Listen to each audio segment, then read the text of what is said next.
Guinée, Conakry sous tension après le report des élections.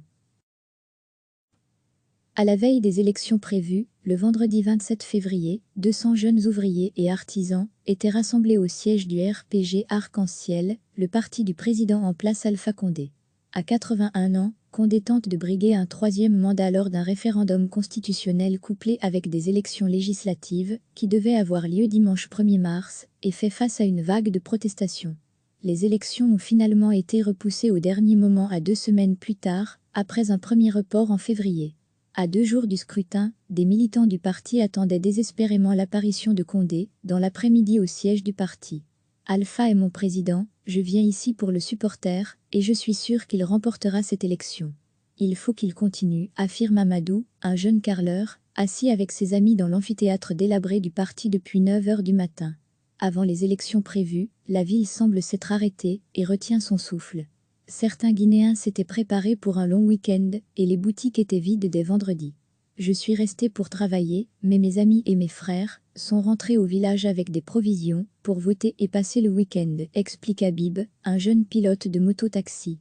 Loin des affiches rouges, jaunes et vertes du parti présidentiel qui ont envahi le centre-ville et les quartiers administratifs, le report des élections n'a pas calmé les tensions et la détermination des opposants en banlieue.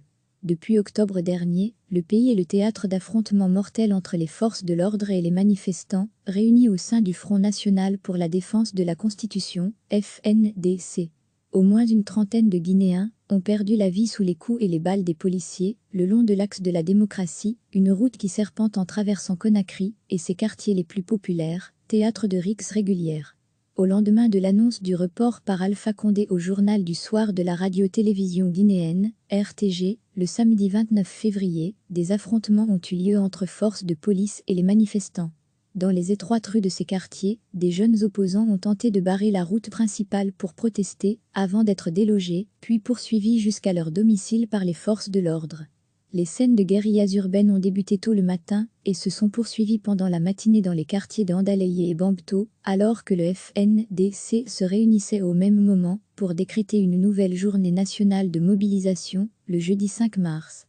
J'ai déjà été blessé, arrêté et emprisonné par la police, mais je vais continuer jusqu'à la victoire sur Alpha, affirme le vice-président de l'association des jeunes de l'Axe, Laurent, un habitué des manifestations.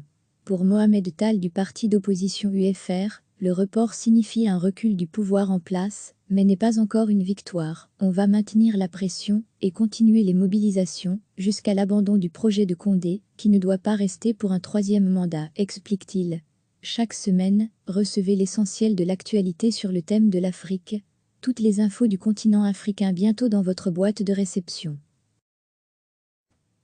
À la veille des élections prévues, le vendredi 27 février, 200 jeunes ouvriers et artisans étaient rassemblés au siège du RPG Arc-en-Ciel, le parti du président en place Alpha Condé.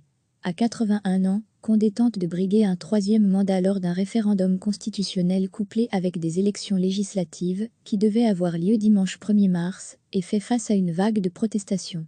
Les élections ont finalement été repoussées au dernier moment à 2 semaines plus tard, après un premier report en février. À 2 jours du scrutin, des militants du parti attendaient désespérément l'apparition de Condé, dans l'après-midi au siège du parti. Alpha est mon président, je viens ici pour le supporter, et je suis sûr qu'il remportera cette élection. Il faut qu'il continue, affirme Amadou, un jeune carreleur, assis avec ses amis dans l'amphithéâtre délabré du parti depuis 9 heures du matin. Avant les élections prévues, la ville semble s'être arrêtée et retient son souffle. Certains Guinéens s'étaient préparés pour un long week-end et les boutiques étaient vides dès vendredi. Je suis resté pour travailler, mais mes amis et mes frères sont rentrés au village avec des provisions pour voter et passer le week-end, explique Habib, un jeune pilote de moto-taxi. Loin des affiches rouges, jaunes et vertes du parti présidentiel qui ont envahi le centre-ville et les quartiers administratifs, le report des élections n'a pas calmé les tensions et la détermination des opposants en banlieue. Depuis octobre dernier, le pays est le théâtre d'affrontements mortels entre les forces de l'ordre et les manifestants, réunis au sein du Front national pour la défense de la Constitution, FNDC. Au moins une trentaine de Guinéens ont perdu la vie sous les coups et les balles des policiers, le long de l'axe de la démocratie, une route qui serpente en traversant Conakry et ses quartiers les plus populaires, théâtre de rixes régulières.